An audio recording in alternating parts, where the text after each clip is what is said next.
बड़कागांव थाना क्षेत्र के दो गांव इन दिनों भारी तनाव की चपेट में है।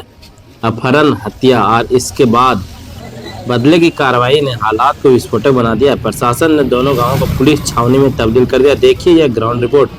बड़कागांव थाना क्षेत्र के पिपराडीह और कुमरडीहा गांव में तनाव की चिंगारी अब बेकाबू होती दिख रही है। दो गांवों के बीच शुरू हुआ विवाद अब हिंसा और आगजनी में बदल चुका है। 6 जुलाई से लापता पिपराडीह निवासी दिनेश प्रजापति का शव 5 दिन बाद कुमरडीहा में एक पुराने कुएं से बरामद हुआ। इसके बाद पूरे गांव में गुस्से का माहौल बन गया। दिनेश की पत्नी ने पहले ही सुभाष और महेश प्रजापति पर अपहरण का आरोप लगाया था। शव मिलने के बाद गुस्साई भीड़ ने महेश के घर पर हमला कर दिया। आगजनी और तोड़फोड़ की गई। हमले में महेश प्रजापति की भी मौत हो गई। इस दोहरी मौत ने इलाके को तनावग्रस्त कर दिया। पुलिस ने एहतियातन दोनों गांवों को छावनी में तब्दील कर दिया। दिनेश के परिजनों का आरोप है कि उन्होंने आरोपी को पहले ही थाने को सौंपा था, लेकिन उसे छोड़ दिया गया। 5 दिनों तक अपने लापता भाई की तलाश में भटकता रहा दिनेश प्रजापति का भाई। पुलिस ने कई बार गुहार लगाई, लेकिन जब तक शव कुएं में नहीं मिला कोई कार्रवाई नहीं हुई। अब उनकी मांग है सिर्फ न्याय। सुभाष प्रजापति सुबह में कॉल किए थे 5 बजे भोरे कि आप आइए मिलिए शनिचर बाज़ार में, पैसा आपको लेन देना है वो क्लियर कर देंगे। तो मेरा भाई घर से निकला सुबह, खेत देखते हुए शनिचर बाज़ार में मिला। दोनों का मिलन हुआ। उसी बीच 7:53 तक बात हुई आपस में। उसके बाद उसके दरमियान में उसका मोबाइल स्विच ऑफ, बार बार कॉलने पर स्विच ऑफ। जब किसी तरह हम थाना में 24 घंटा इंक्वायरी के लिए नहीं मिला तो थाना में इंक्वायरी दिए, तो किसी तरह भनक लगा तो पता चला मुजरिम क्योंकि वही आदमी मेरे भाई को लेगा है। तो उसका घर हम लोग प्रशासन के साथ गए। प्रशासन ने इसका कोई छानबीन नहीं किया। घर से घूर के आ गए प्रशासन। जब दूसरे दिन हम लोग थाना में गुहार लगाए तो प्रशासन हम लोग को डांट रहा है कि आप लोग कानून को हाथ में लेते हैं। जब बार बार बोलने पर प्रशासन कोई तरह से रिक्वेस्ट आ रही थी, नहीं समझ दे रहा। बार बार कहने पर बोला हम लोग एक एक बिंदु पर जांच कर रहे हैं। जांच करते करते 5वां दिन हो गया, फिर भी बोल दिया कि हम लोग बिंदु पर जांच कर रहे हैं। उसके बाद 5वां दिन प्रशासन द्वारा भी कोई छानबीन नहीं किया गया। लास्ट में हम ही लोग द्वारा वंश को खोज कर दिए प्रशासन को, और मुजरिम को पकड़ के दिए, हवालत किए, पर भी छोड़ दिया गया। कब मुजरिम को पकड़ के हम लोग 7 तारीख को 6 को अपहरण हुआ, 7 को हम लोग मुजरिम को पकड़ के दिए। उसी गांव से आदमी को हमको उसी गांव के सदस्य के द्वारा हमको सूचना मिला। अभी प्रशासन से क्या मांग है? प्रशासन से ही मांग है कि मुजरिम को फांसी की सजा दिया जाए। क्या नाम है आपका?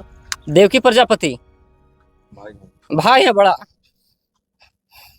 ऐसा कुछ हम लोग को पता नहीं। हम जब भी थे बड़ा बाबू के साथ में थे।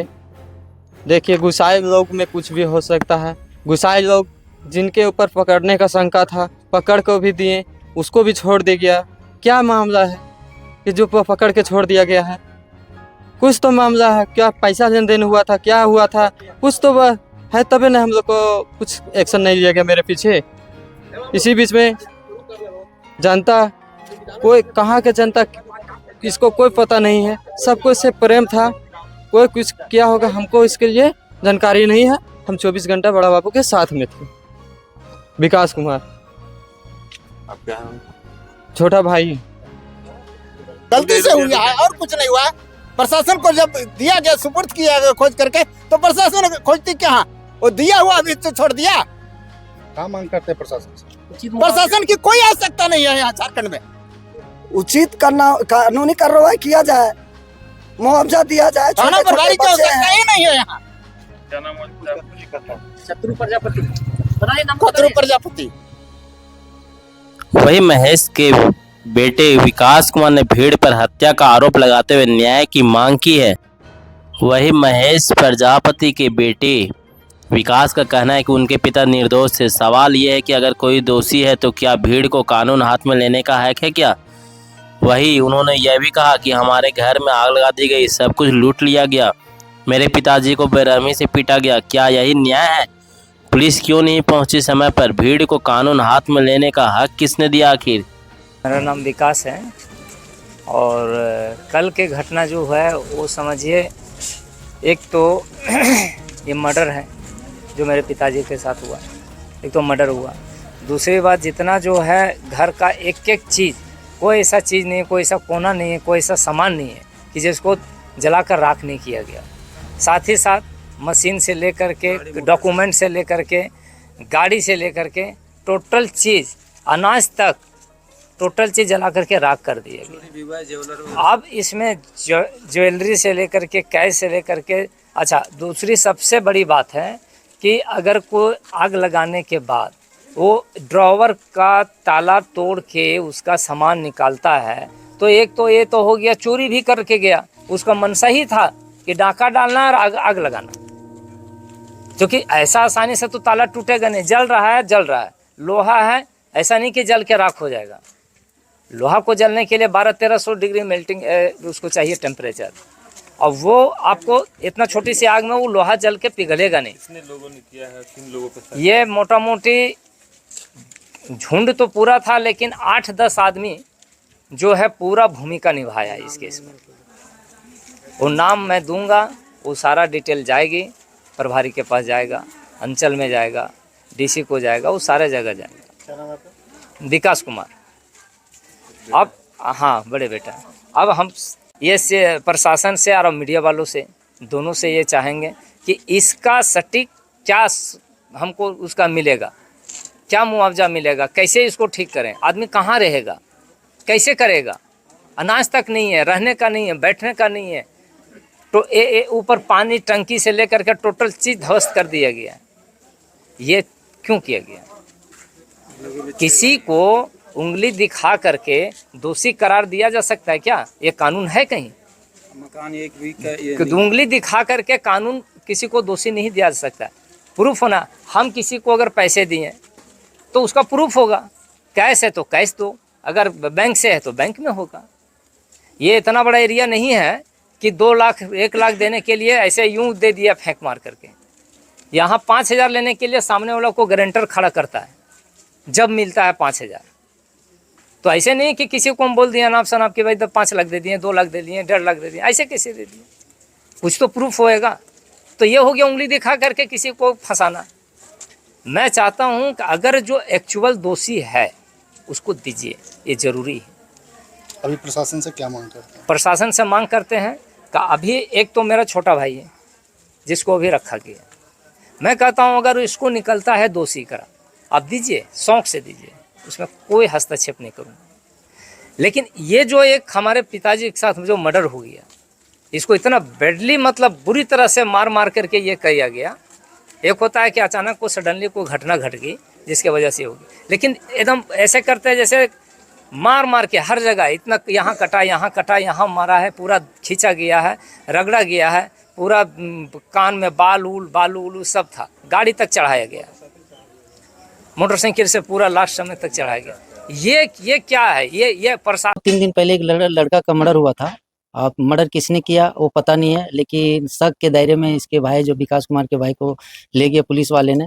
अभी तक उसका जांच निष्पक्ष नहीं हुआ है कि मर्डर किसने किया। उसके वजह में उधर के पब्लिक जो अपोजिट साइड से आए झुंड के और इनके पापा को उठा के ले गए, मारते घिसटते और मर्डर कर दिए। मर्डर करने के बाद इन लोगों को मर्डर करने के बाद फिर घर आए, घर में आने आग लगा दिए। आग लगाने के बाद उन लोग को मनसा था डकैती करने का। उन लोगों ने चोरी किया, जेवर से लेकर पैसा सारी चोरी किया, गाड़ियाँ वगैरह सारा जला दिया। प्रशासन से मांग करते हैं कि इन लोगों को कैसे रहा जाए, यहाँ क्या कैसे खाएंगे, कहाँ रहेंगे। तो मीडिया और प्रशासन से ही रिक्वेस्ट है कि इसकी उचित कार्रवाई किया जाए इन लोग पे, कि प्रशासन अपने हाथ में कैसे इन लोगों ने ले लिया। तो यही हम मांग करते हैं कि उचित कार्रवाई करके इन लोग को गिरफ्तार करें। रामवृक्ष कुमार। प्रशासन का दावा है कि वे मामले की निष्पक्ष जांच कर रहे हैं और दोनों पक्षों की शिकायतों के आधार पर कड़ी कार्रवाई की जाएगी। 2 मौतें 2 गांव और एक लापरवाही जिसने 2 परिवारों को उजाड़ दिया। प्रशासन की भूमिका अब सवालों के घेरे में देखना होगा कि क्या दोनों परिवारों को मिलेगा इंसाफ या ये मामला भी फाइलों में दबकर रह जाएगा। आप तस्वीरों के माध्यम से देख सकते हैं कि परिवारों का रो रो कर बुरा हाल हो रहा है।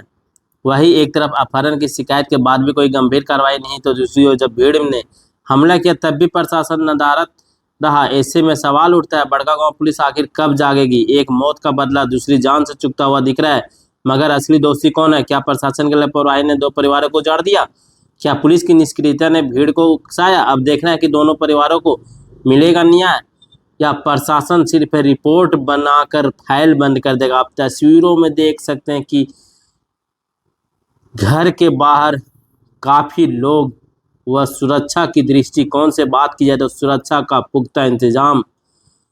दोनों शवों को प्रशासन की मौजूदगी में शमशान घाट में शव को अंतिम संस्कार, अंतिम दाह किया गया। आप देख सकते हैं तस्वीरों में कि प्रशासन अलर्ट मोड पे दिख रही है। जी हाँ, अब देखना यह है कि यह मामला कब तक शांत हो।